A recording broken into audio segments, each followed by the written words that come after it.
exclusivamente por el peso, la importancia y lo clasificada que es la información que trafica, el nombre de Noshir Gowadia probablemente estaría mucho más arriba en la lista. Nacido en Mumbai, en la India, en 1944, Noshir Gowadia se mudó a Estados Unidos y se nacionalizó como ciudadano de ese país a joven edad. En 1968 empezó a trabajar como ingeniero de diseño en una de las empresas más respetadas y grandes de la industria militar, Northrop. Noshir Gowadia trabajaría allí durante 18 años, siendo una de las mentes maestras detrás del sistema de propulsión del P-2 Spirit, y se autoproclamó el padre de la tecnología que protege al bombardero furtivo P-2 de los misiles termodirigidos. El P-2 Spirit es básicamente un revolucionario bombardero sigiloso de Estados Unidos. Este fue una de las primeras aeronaves que incluía un sistema stealth o furtivo exitoso, por lo que sus secretos tenían un precio muy pero muy alto, sobre todo en esa época. Sí, plena Guerra Fría. Eso mismo dedujo Noshir Gowadia, que luego de irse de Northrop se acercó al gobierno chino y vendió la información por exorbitantes sumas. Eso no fue todo, sino que se cree que también intercambió por dinero detalles del P-2 Spirit con al menos otros 8 países. A Noshir Gowadia no lo movía ninguna ideología, sino la pura avaricia de hacer crecer su ya enorme fortuna. Esto también resultó su perdición.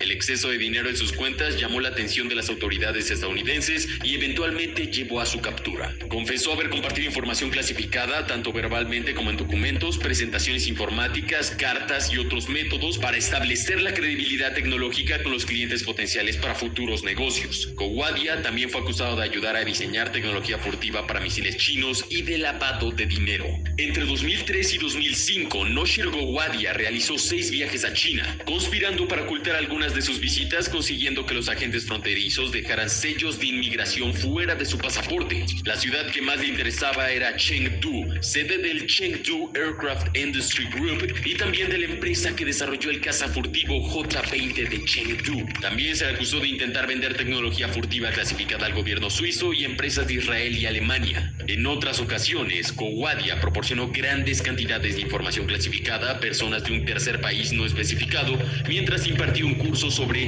tecnología poco observable. Finalmente, en 2010, Gowadia sería sentenciado a 18 años de prisión por espionaje y conspiración. No obstante, el daño ya estaba hecho. La información que le vendió al gobierno chino fue tan clasificada y fundamental que algunos lo llaman el padre de la tecnología sigilosa china, la cual ha dado como resultado varias de las aeronaves más peligrosas y avanzadas de la actualidad que posee la Fuerza Aérea China. Un ejemplo, el Shenyang J-16 y el antes mencionado Chengdu J-20. Noshir Gowadia está actualmente encarcelado en la prisión de super máxima seguridad ADX Florence. Esto con fecha de puesta en libertad hasta el 1 de febrero de 2032.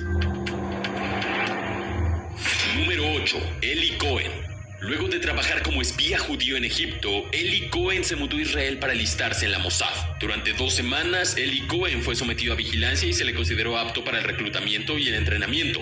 Cohen fue informado entonces que el Mossad había decidido reclutarlo y se sometió a un curso intensivo de 6 meses en la escuela de formación del Mossad. Su informe de graduación afirmaba que tenía todas las cualidades necesarias para convertirse en un Katsa o agente de campo. La agencia de inteligencia israelí lo contrató con una importante labor: infiltrarse en los altos círculos de poder sirios, pues Eli Cohen vivió en Alepo durante un tiempo y sabía cómo moverse ahí. Con el alias de Kamal Amin Thabet, Cohen se mudó primero a Argentina, donde se dio a conocer a la comunidad árabe y más específicamente de Siria, su enemigo, como un millonario empresario y benefactor de la comunidad. Ahí conoció al coronel Amin al-Hafaz, partidario del partido Baas de izquierda laica. Este personaje sería importantísimo en su carrera militar. Luego, Eli Cohen se mudó a Damasco, Siria, en 1962, donde comenzó a tener una vida social más activa. Organizaba fiestas en su departamento, que a menudo terminaba en orgías y que frecuentaban figuras de alto rango en el país. En estas fiestas hablaban libremente sobre información sensible y Eli Cohen se convirtió en un confidente de muchos de ellos. Les daba préstamos en efectivo y consejos políticos. Pronto, Eli Cohen se convirtió en el soltero más codiciado de Damasco, con 17 amantes, todas de familias involucradas en las altas esferas del poder en Siria. La influencia y la infiltración de este espía en los altos círculos políticos y sociales sirios llegó hasta el sorprendente punto de que Eli Cohen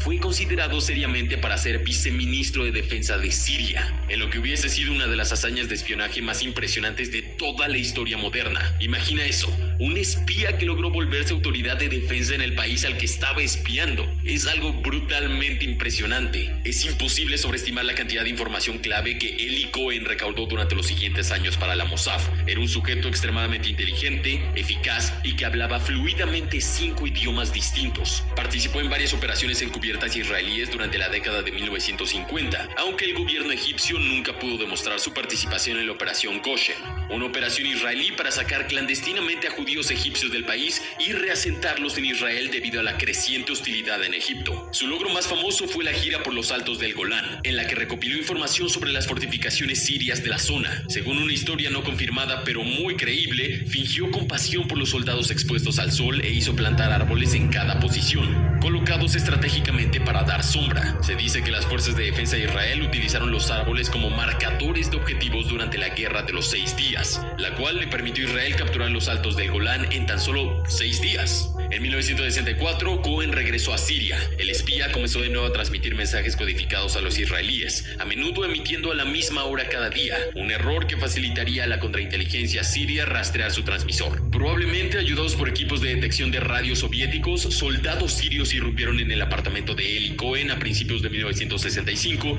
y lo sorprendieron en plena transmisión a Israel. Los israelíes, los gobiernos europeos e incluso el Papa pidieron a los sirios que perdonaran la vida a Eli Cohen, pero esto fue en vano. Eli Cohen fue brutalmente torturado, condenado a muerte y ahorcado en la Plaza Marjé en Damasco el 19 de mayo de 1965. Un artículo de 2018 extraído del libro de Ronen Bergman que se llama Rise and Kill First dice que Eli Cohen localizó a Lois Brunner, un exfuncionario alemán y perpetrador del Holocausto sospechoso de vivir en Siria, y transmitió la información a una unidad de inteligencia israelí que posteriormente envió cartas bomba a Brunner, quien perdió el ojo y los dedos de la mano izquierda. Una venganza brutal. Eli Cohen se ha convertido en un héroe nacional en Israel y muchas calles y barrios llevan su nombre. Su hija pidió en diciembre de 2022 a los Emiratos Árabes Unidos que le ayudaran a recuperar los restos de su padre que aún no se le han entregado. Además, la famosa miniserie de Netflix El Espía se basa en la vida de Eli Cohen, que es interpretado por el famosísimo actor Sacha Baron Cohen.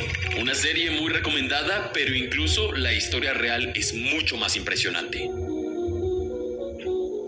Número 7. Agente 10B. Imagínate ser un espía tan legendario que casi 100 años luego de tu gran hazaña, todavía los detalles de tu servicio e incluso tu identidad son grandes incógnitas. Bueno, ese es el caso del espía conocido como Agente B10 o Agente 10B. Este podría considerarse un héroe para México o el James Bond mexicano. Durante mediados de la década de 1920, en periodos del Maximato, la relación entre Estados Unidos y México era considerablemente tensa políticamente hablando. El espíritu nacionalista y soberano de la nación mexicana post-revolución no sentaba bien al gobierno estadounidense de aquella época. Como consecuencia, ambos países desplegaron una larga serie de espías en territorio vecino. Cuando el presidente mexicano Plutarco Elías Calles realizó reformas a la ley para sentar bases a la expropiación petrolera extranjera y ofreció asilo a refugiados políticos de ideas de izquierda, la tensión llegó a un punto cúlmine. El principal crítico del gobierno mexicano era el embajador estadounidense James Rockwell Sheffield. James Sheffield afirmaba que México era un país bolchevique y que su influencia se expandiría en el continente si no era detenido de inmediato, algo que compartía el entonces secretario de Estado estadounidense. Con estos argumentos, el presidente estadounidense Calvin Coolidge comenzó a barajar la posibilidad de una invasión a México. Esto no es broma, no es muy conocido, pero sí había planes y hay pruebas de ello.